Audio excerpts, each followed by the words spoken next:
É sabido desde o Éden, quando Deus cria Adão e Eva, que depois da queda eles têm ali os primeiros 2 filhos que a Bíblia relata. É bastante razoável pensar que eles não tenham sido os primeiros, tá? Porque nós temos base de argumento dentro das Escrituras Sagradas que pela punição de Eva de passar a conceber agora com dores de parto, é um indicativo que levanta uma possibilidade, ainda que mínima, eu aceito perfeitamente, de que ela já concebia, porém, sem dores de parto, com um processo diferente.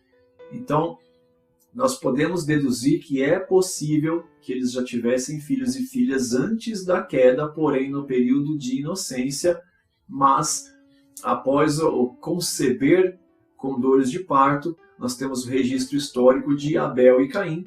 É sabido de todos que Caim mata seu irmão Abel, ali temos o primeiro homicídio, não o primeiro pecado, mas o primeiro homicídio.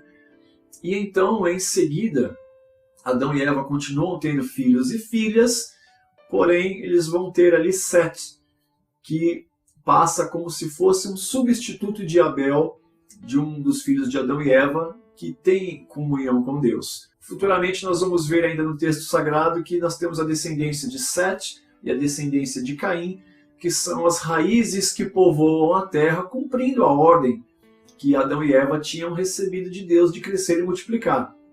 E aí acontece algo muito interessante. Esse texto de Gênesis que nós lemos, alguns teólogos fazem essa distinção, por exemplo, de que quando fala-se de filhos de Deus e filhas dos homens, filhos de Deus poderia referir-se à descendência de Sete, uma vez que ele é substituto de Abel como filho de Adão e Eva que tem comunhão com Deus, e os filhos dos homens, as filhas dos homens, no caso, ou filhos dos homens, seriam descendência de Caim, que é a humanidade na sua natureza puramente humana, sem comunhão com Deus, em razão do pecado do homicídio e do exílio e do castigo de Deus sobre Caim, consequentemente sobre a sua descendência. E, segundo o professor Adalto Lourenço,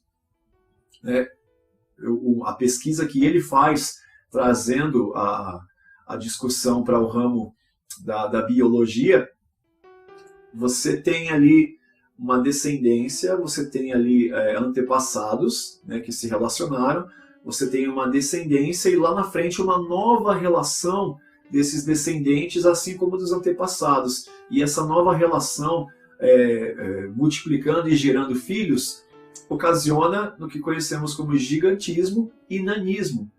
E aí Adalto Lourenço explica que em razão dessa multiplicação de descendentes, você teria ali pessoas com alturas bastante contrastantes e opostas. Você vai ter uma descendência de pessoas muito altas e uma descendência de pessoas muito baixas. E é interessante que, baseado no registro fóssil estudado dos povos dessa época, de aproximadamente 6 a 7 mil anos atrás, é possível, com os dados que esses registros fósseis fornecem, saber precisamente que a média de estatura das pessoas que viveram nessa época pré-diluviana era de 2,10 metros. Qualquer pessoa considerada acima de 2,10 metros era considerada gigante, abaixo de 2,10 metros era considerada pessoa de baixa estatura.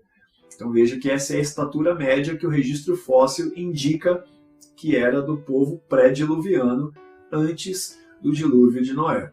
O professor Adalto Lourenço também, pelas pesquisas, ele conta que o material genético dos pré-diluvianos, né, o povo antes do dilúvio, né, após ali Adão e antes de Noé, eles tinham material genético suficiente para ter longevidade, né, e continuar desenvolvendo em capacidade, tanto física quanto intelectual, e crescendo em estatura. Seria um fenômeno semelhante ao que acontece com os répteis que nós conhecemos, onde a sua altura e o seu peso, o seu tamanho, né, a sua dimensão, é correspondente à sua longevidade, né? Você vai ter as tartarugas de Galápagos, por exemplo, que chegam a ter 200 anos de idade, né? Acho que as mais velhas ainda vivas, e elas são tartarugas chamadas de gigantes, porque elas são muito grandes e muito pesadas. Então, tal qual os répteis que nós conhecemos, é possível, através de pesquisa, deduzir que os pré-diluvianos também tinham a sua estatura relacionada à sua longevidade e o material genético baseado na sua alimentação e nas condições atmosféricas da época. Não é nenhum absurdo pensar que os pré-diluvianos eles eram muito mais altos, e isso era normal para os povos daquela época, mas o próprio texto bíblico vai nos trazer algumas indicações de outras características desse povo pré-diluviano. Você vai ver que a longevidade deles ela chega até o ponto em que o próprio Deus determina que, a partir daquele ponto, os humanos que viviam sobre a Terra teriam um limite de 120 anos.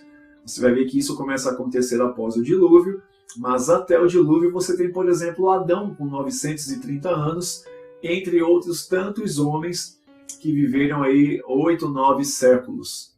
Considerando a longevidade do povo pré-diluviano, tem outros fatores que são importantes a serem considerados, como, por exemplo, o fato de que eles conviviam com o próprio Deus e conversavam com o próprio Deus.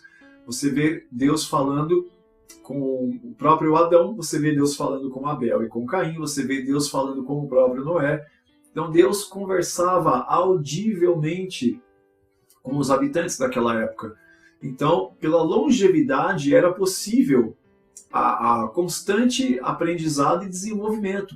O povo pré-diluviano, ao contrário do que se ensina nas ciências naturais de um povo pré-histórico, extremamente primitivo, incapacitado, o povo pré-diluviano era, sim, extremamente avançado e desenvolvido, pelo fato da convivência com o próprio Deus, aprendendo continuamente a experiência dos homens mais antigos, desde Adão, e o fato de você ter uma longevidade capaz de lhe permitir explorar, pesquisar, descobrir, aplicar, fazer testes, ver o que deu errado, mudar a metodologia. Afinal de contas, com 8 ou 9 séculos, você tem tempo suficiente para fazer quantos testes achar necessário e progredir no seu conhecimento.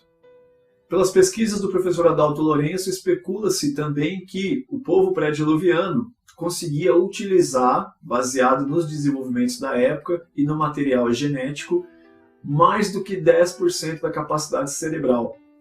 Nós sabemos na nossa época que pessoas normais, de QI normal, meros seres humanos assim como eu, usam no máximo ali num dia bom 3% da capacidade cerebral, enquanto que alguns grandes gênios como Isaac Newton, como o próprio Albert Einstein, eles podem chegar ali próximos da casa de 10% da sua capacidade cerebral. Especula-se pelo desenvolvimento da época dos pré-diluvianos que eles eram capazes naturalmente de usar mais do que 10% da sua capacidade cerebral. Um outro fator muito importante para os pré-diluvianos era o ecossistema da época. É sabido que a realidade atmosférica era diferente, né, pelo fato das condições climáticas, a exposição aos raios solares, o fato da umidade do ar e a grande concentração de CO2 que havia na época. Tá? Isso resultava no quê? Numa flora diferente do que nós conhecemos hoje, como árvores, plantas e frutos e sementes em tamanho muito maior do que se conhece. Você vai ter um exemplo muito claro disso lá em Números, capítulo 13, quando você vê o relatório dos espias que voltam de Canaã e falam, né, de que um cacho de frutas precisava de 2 homens para carregar, de tão grande e pesado que era. Você tem também o fato de uma maior longevidade e menor desperdício dos frutos e das sementes naquela época, pelo fato de que até o dilúvio ainda não havia chovido, e o vapor da terra ele subia e regava todas as plantas, conforme você vai encontrar em Gênesis capítulo 2, versos 5 e 6. E isso, os raios solares, eles afetavam menos as folhas e as plantas, então você não tinha tanta queima, você não tinha praga e pestes ainda na parte da agropecuária como um todo e nos plantios. Então você tinha melhores frutos, com maior longevidade, com maior tamanho. A fauna e a flora pré-diluviana eram absolutamente diferentes do que nós temos no nosso tempo, devido às condições climáticas e atmosféricas. O ar era diferente. No outro vídeo eu já falei sobre essa questão do carbono 14 não ser fidedigno para a datação, porque ele teria que considerar que durante todo o tempo as condições climáticas e químicas permaneceram sem alteração. Nós tínhamos isso no período pré-diluviano até o momento do dilúvio, onde todo o ecossistema e o campo gravitacional como um todo, os raios solares, são afetados em razão da nova realidade da Terra.